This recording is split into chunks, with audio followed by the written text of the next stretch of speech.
Hello guys, welcome to day 6. Ayan, so makikita nyo ang improvement ng ating mga day old chicks. So hindi na sila maliliit, visible na lahat yung mga pakpak. So ito yung ina-expect natin sa day 6 ng ating mga RTL. And so far, so good. Bakit? Wala po tayong mortality until after nung namatayan tayo ng isang piraso, hindi pa ulit tayo nagkakaroon ng mortality. So malalakas tumuka ang ating mga DOC. Actually hapon na ngayon, so ngayon lang ako nag-video, pero nakapagpalit na ako ng tubig kaninang umaga. Nakapaglagay na tayo ng mga tubig. And so far naman, hindi naman na-side yung patuka. So naglagay tayo kanina around 8 AM, and then ngayon is 3 PM or 4 PM na, 4 PM. And meron pa rin namang natitirang mga patuka itong ating mga DOC. Guys, kung nakasubaybay kayo sa ating serye ng pag-aalaga ng DOC na to, makikita nyo kung ano ba yung itsura ng day 1 ng ating mga DOC up to day 6. Kita nyo naman guys, nakalabas na lahat ng pakpak ng ating mga DOC. Meron na silang pakpak, visible na lahat yung mga pakpak ng ating mga DOC. Kaya hindi mo na masasabi na baka mamatay pa tong mga to unless magkaroon ng problema. So yung init ng ating ilaw sapat, since nagtanggal tayo ng sahig natin, eto yung ating sapin dito, wala namang naging epekto. Ibig sabihin, yung ilaw na meron tayo, itong ating incandescent lamp, itawag po dito incandescent lamp, 40 watts. So tatlo yan. So kaya meron tayong 120 watts na ilaw dito sa loob ng isang brooder na meron tayo. So same with dito din sa baba. So 120 watts din. So guys, wala po tayong kakaibang ginagawa sa ating mga DOC. Pinapatuka lang natin, ilalagyan natin ng malinis na tubig kada umaga. And then pag naubos, pinapalitan po natin.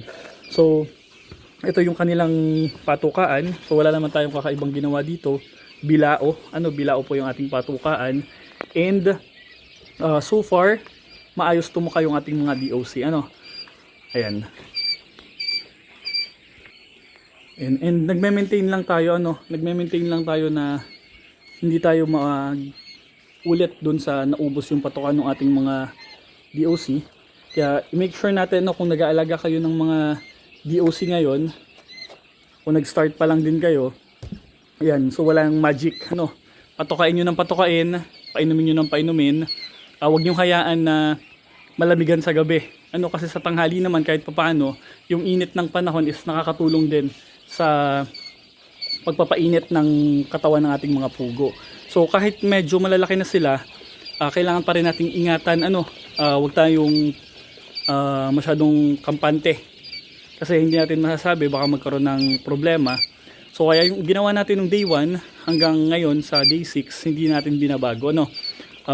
Yung tubig, malinis, laging may patuka. So natututo na rin na magkaibot-kaibot yung mga pugo kung mapapansin nyo.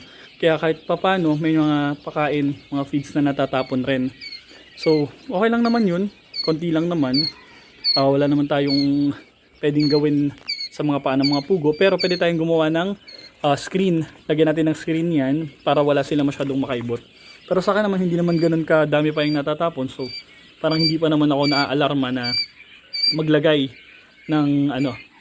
ng screen para dyan nga sa sapin ng ating mga pugo. So ayan guys, ang itsura nila ngayon, nagsibulan na yung mga pakpak nila. Yan yung pinaka visible na itsura or update na meron tayo as of day 6 ng pag-aalaga natin ng mga DOC na to. Sinisigurado ko lang din na natatrap ko yung init dito sa brooder.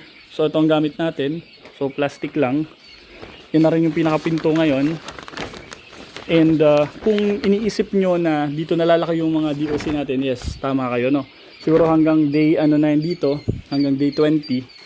Tapos after ng day 20 siguro transfer na natin doon kasi mukhang hindi namin makakalusot na yan dyan sa sa ating layering cage.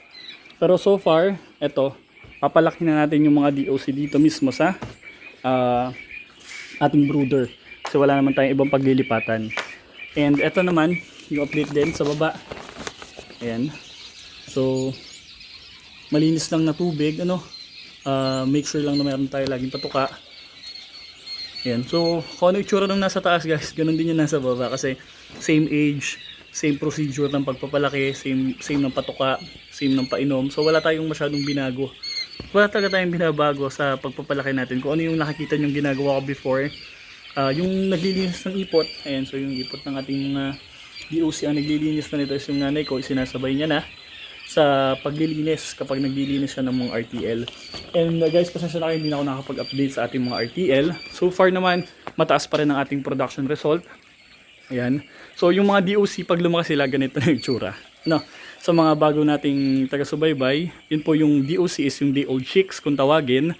And then, ang purpose po nila para lumaki, ang purpose natin para palakihin sila is maging RTL or yung ready to lay.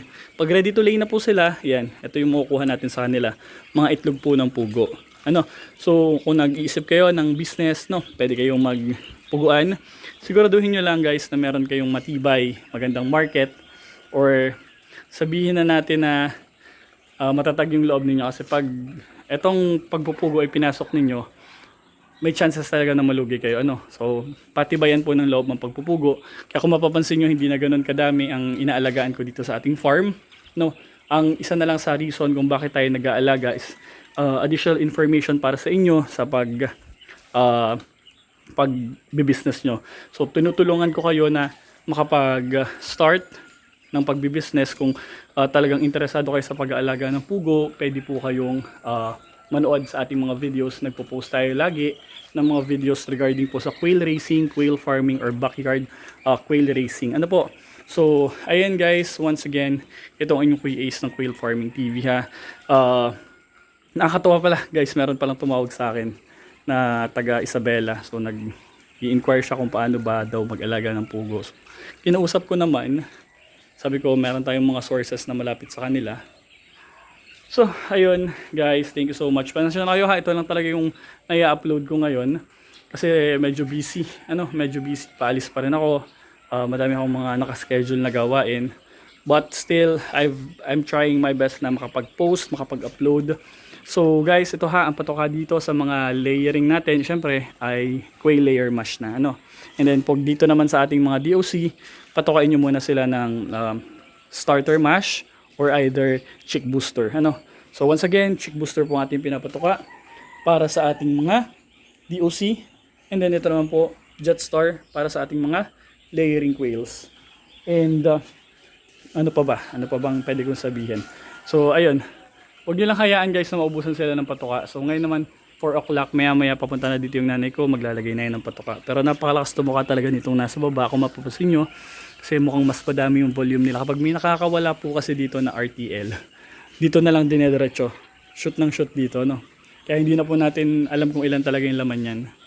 So, ayun guys. Ito ang inyong Kuya Ace ng Quail Farming TV or Lakbay ni Alas. Maraming salamat. Mag-iingat kayo palagi.